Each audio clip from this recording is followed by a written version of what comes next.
Today is the 23rd of October. We are about to take on our third Champions League phase opponent.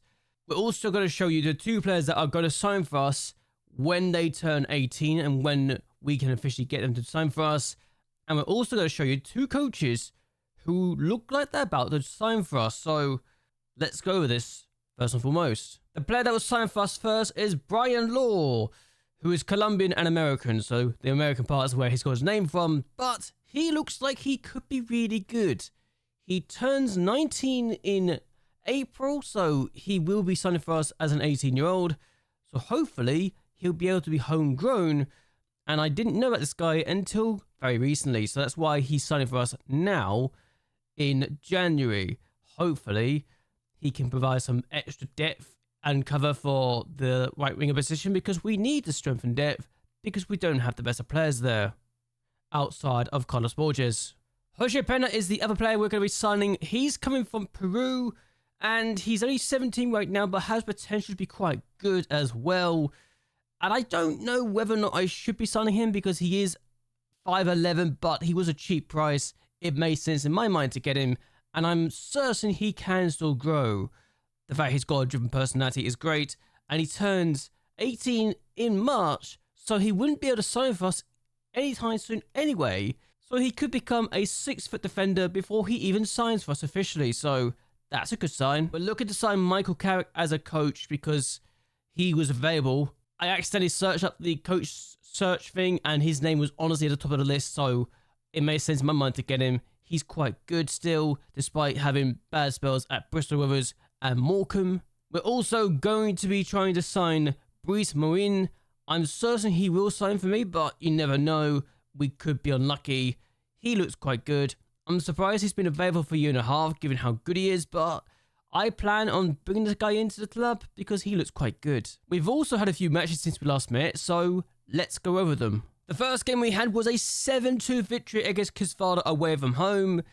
I still can't believe that's an actual scoreline, but Bognir scored that wonder goal straight off the bat inside 4 minutes. And it was 2-0 inside 10 minutes. When we're this dominant and doing this well, you know things are going to go away. Balanta finds Morris, he finds Bognir, who gets second of the game, a good goal.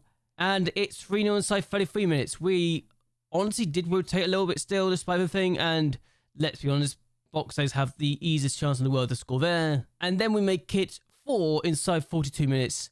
And we're just looking very good, aren't we?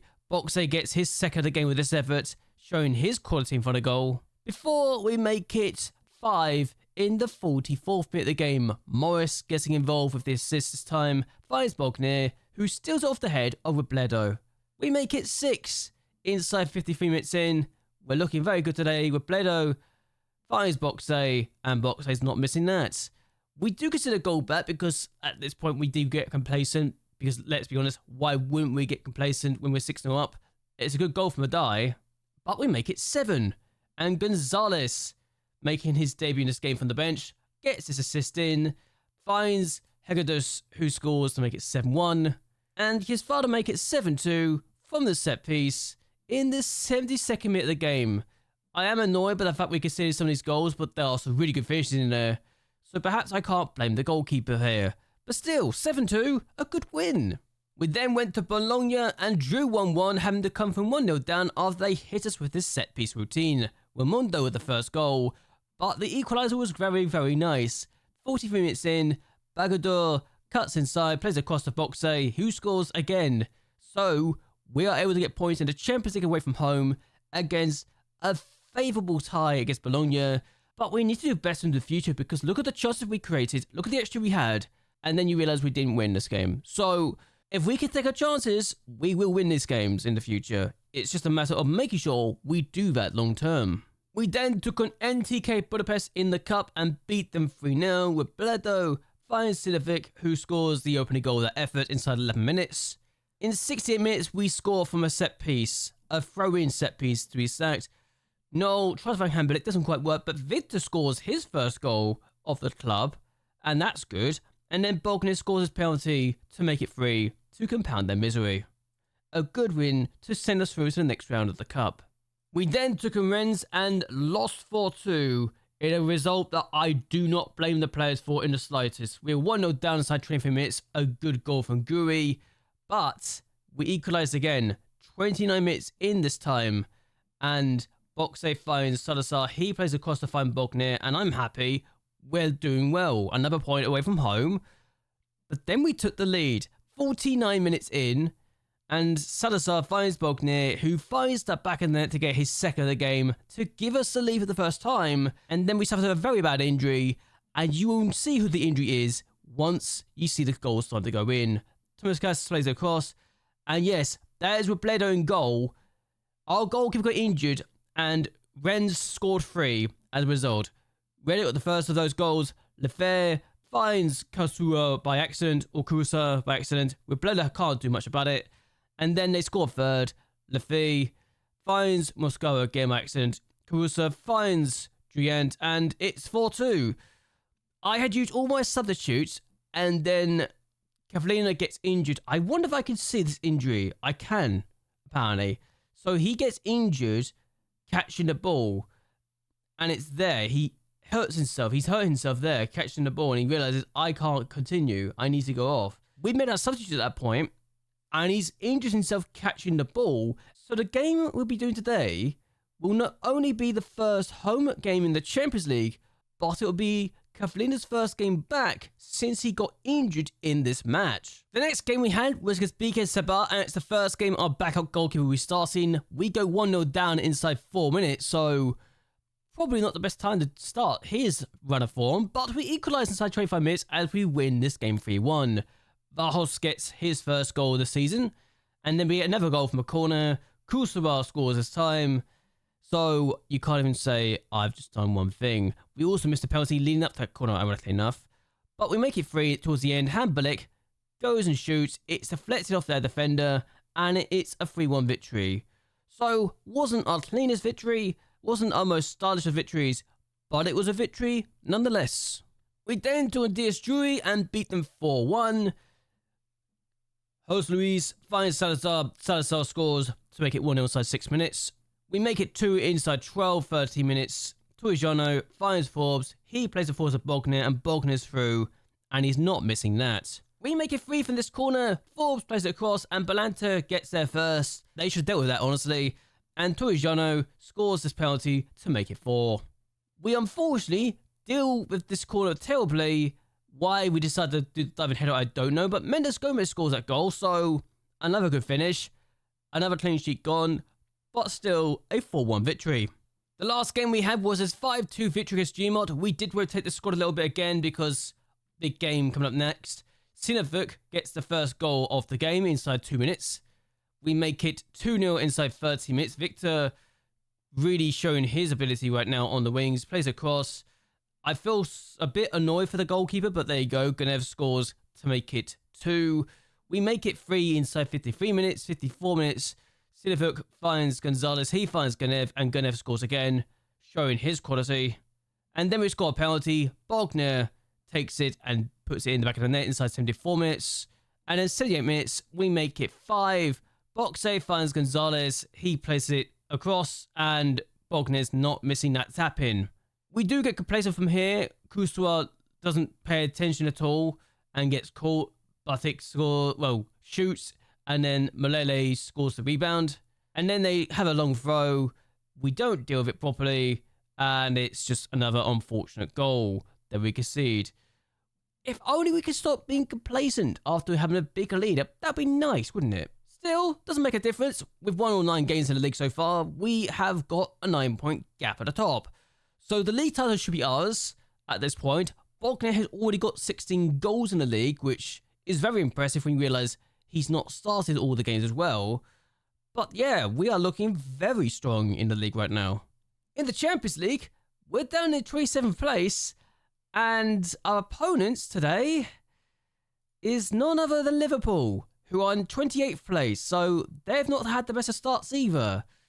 They drew against Porto at home and lost 4-1 to Arsenal away, and now they take on us, who have had both our games away from home so far. And I like to think we can beat this Liverpool team, given they've had such a bad run of form so far in the league. and the Champions League, because apparently the league is not even great either. They're down in 4th place, having lost twice already to Chelsea and West Ham, and drawn to Arsenal. They have beaten other opponents. They did beat City 4-0, so maybe I'm underestimating how good they are. Or I'm overestimating how good they are, because Arsenal are down in 15th and City are down in 11th in the league. What on earth is happening here? Why are West Ham second? Why are Man United top? And why are Arsenal, the team that's won the league the last few years, down in 15th? I'm also going to show you the Europa League so far, because Ferencváros have picked up a victory. They beat Dinamo Kyiv away from home. They've lost to Sevilla, which is not a massive shock. And Puskás Academia have had a game. They won their game. They beat HJK 2-1, so that's another good victory for a Hungarian team in the competition so far. And I will keep showing you this until it no longer becomes relevant, but we did get another good 2 points so far, so it's now up to 7.375. I think it's 2 points. I might be wrong. It might be just the 1 point, but we are getting better and better, and as long as we continue to improve on this, we will be able to say we're going up a few places. We're definitely going above Denmark, who are not having a good year so far.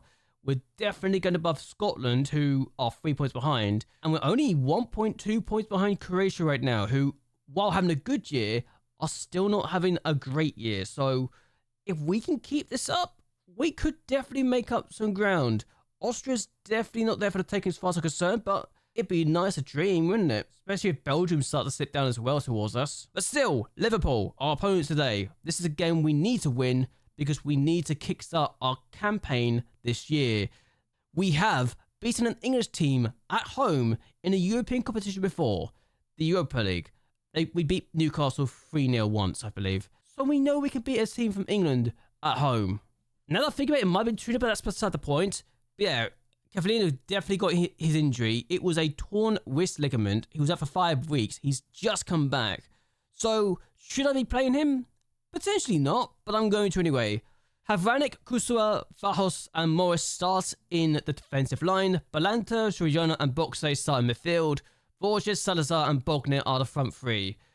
We should do well. The only player that doesn't really fit our lineup is our 12th substitute. That's because Luis and Gonzalez are both unrested still. Luis has signed a new contract with his club, Palmeiras, so I can't get him now. It's a 4-year deal. He had the likes of Liverpool looking at him as well. So I knew he was good. I just know he's not going to be mine long term. Unless I make a bid in the future or something like that. But that's beside the point. He's not going to be mine. I don't plan on going for him anytime soon. He's mostly a rotation squad player anyway, so it's fine. But the player that's on the bench is this guy. You know, the guy that is considered the best wonder kid we have potentially. He's 5-star potential ability. He's considered the hot prospect of the team. And I'm training him to play him as midfield. So, clearly, this guy's got potential. I need to unlock that potential and help him develop quickly. He's also a second-tier player, so he's only 16. I feel like we've got options with this guy and we've got time to develop him. But still, everyone else that's on the bench is expected to be on the bench, and we should do well. So, let's see how we do in the next game. Also, Balance's upset with the fact I didn't let him join Leicester. Yeah, I was annoyed by this. That being said, no one's agreeing with him. In fact, he's also got one player disagreeing with him. So clearly, that's not an issue. So we're going to take on our opponents and we're going to try and beat Liverpool in the Champions League because we need to win this game desperately. Let's see how we do. So Liverpool got a free kick. We should be able to deal with this. I say that we consider goal. Okay, Ben Doak scores. That might not be offside. I thought Cavallino could deal with this. Clearly, I might have been mistaken here. But okay, the goal stands. I don't know what he's doing here. He's tried to go for it. It's completely misjudged, and he's conceded the goal. Seriously, he was never offside. Why do they even need to show me this? It was obvious. Still, highlight immediately from kickoff. Can we do something from this, I wonder? As Kusua is on the ball now. Finds Soriano. Finds Forbes.